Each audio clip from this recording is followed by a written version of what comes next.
So, what I wanted to go over quickly is stripping paint.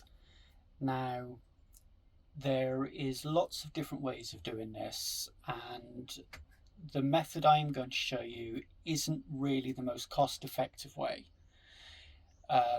but it is the quickest way.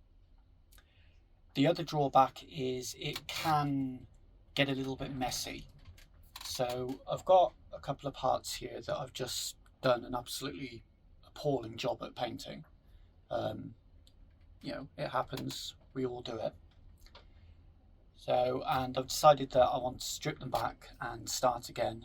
These have been primed with Tamiya Fine Surface Primer White and then painted with, if I can find it, Mr. Hobby Aqueous Orange. And it didn't go at all to plan, so I'm going to strip it back and start again. Now, a lot of the ways of stripping paint rather, take a lot of time. Usually, there's the Dettol method, which usually involves soaking it in Dettol at least overnight or for 24 hours or so. There's various branded model paint strippers, which I've tried a couple of and I don't rate them at all. I think they're just a marketing gimmick personally. The best way that I've found is using something that you would thin your paint with normally to airbrush. It's in most cases harmless to the plastic, and so it's the quickest way I've come. So you need that. I use the same thinner that I used to thin the paint in the first place. Use your airbrush, as will become apparent later on. A little medicine pot just for soaking the parts in briefly.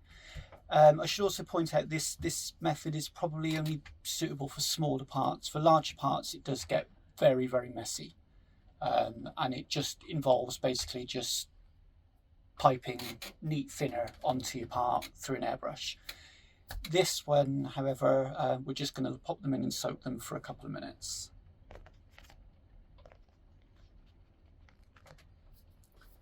So I've got the parts separated. Before I begin, I should probably just point out this is probably the first video I've done where I'm actually talking on it. So I apologise in advance for my horrendous accent. Those of you that from the UK, I can promise you now, I have never ever stepped foot in Somerset, nor am I a farmer. The accent does suggest otherwise. So you got your parts. All I'm going to do is just pop a little bit of the thinner into the cup. Actually, probably could have just tipped this in, it probably would have been quicker. You don't need too much, just enough to cover the parts. So I don't know, I'm trying to keep everything on camera. So just drop them in, and doesn't look like it's doing anything yet, but it will. So just add a little bit more. Okay, maybe it was easier to use the pipette because you don't spill it. Old brush, and you basically just trying to keep this on camera. Just agitate the paint and you can see almost straight away that it's starting to come off. Probably should use gloves for this if you don't like getting mucky fingers. So just a little bit more, and you can see it's coming off really, really quickly. See, it's coming off more or less straight away. So just carry on working it around. Try not to spill it like I'm doing.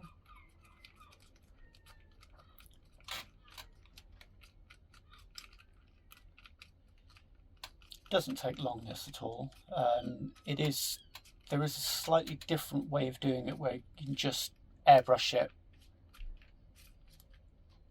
with plain thinner, but like I said, that does tend to get a bit messy. But I'm probably going to do that. Before I go any further though, I am going to, something I forgot to mention, plenty of kitchen roll is good. I'm just going to get a couple of sheets off,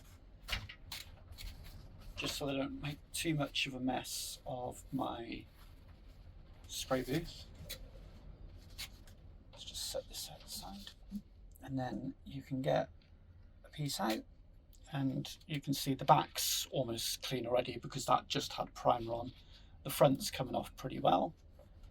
Again, just use the thinners that you've already got out and just paint it off. Basically, that's all you're doing until all the paint is, or the majority of the paint is free.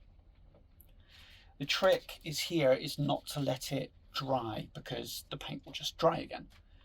The thinner I'm using is the retarder type, so it has a little bit of a slower drying time, which helps.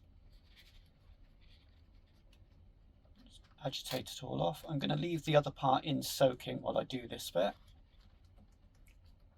And now, get your airbrush. You can use the thinners that you've already been soaking for this, but I prefer just to use a bit of fresh thinner, just because I'm trying to clean the part now, not put diluted paint over it. And you can just, try not to spill everything. I'm just trying to make sure I've got everything on camera, and then you can just spray it off so that you can see it's coming off. You might have a few stubborn bits that you'll just need to work at with a bit of paper towel, or even a Q-tip, cotton bud.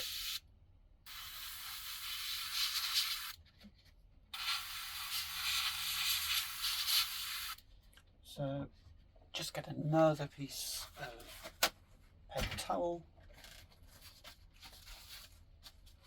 and then you can just dry the part and get rid of any remaining paint at the same time.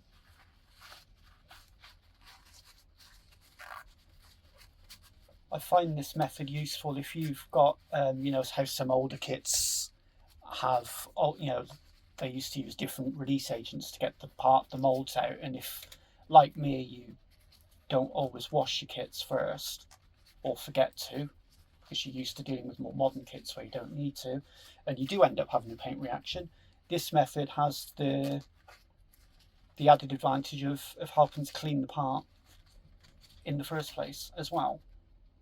So, and as you can see, that's pretty clean, ready to be, trying to get my camera to focus for you guys. There we go. And that's ready to be repainted. So, and that's it.